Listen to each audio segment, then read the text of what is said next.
July 18, 2025 సంవత్సరం శుక్రవారం. ఈ వీడియోలో కోలార్ టమాటా ధరలు ఎలా ఉన్నాయో ఈ వీడియోలో తెలుసుకుందాం. ఇప్పటి వరకు జరిగిన వేలంపాటల ప్రకారం మాత్రమే ఈ ధరలు.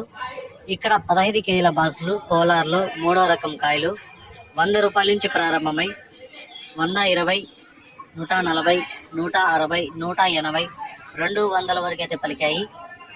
రెండో రకం కాయలు 200 నుంచి ప్రారంభమై 220, 240, 260, 280, 300 వరకు అయితే రెండో రకం కాయలు పలికాయి. ఇక ఒకటో రకం కాయలు చూసుకుంటే కోలార్లో 300 నుంచి ప్రారంభమై 320, 340, 360, 380, 400 వరకు అయితే ఒకటో రకం కాయలు పలికాయి. ఇప్పటి వరకు జరిగిన వేలంపాట ప్రకారం కోలార్లో టాప్ రేట్ చూసుకుంటే 420 రూపాయలు అయితే టాప్ రేట్ పడింది. 420 రూపీస్ కోలార్ టాప్ రేట్.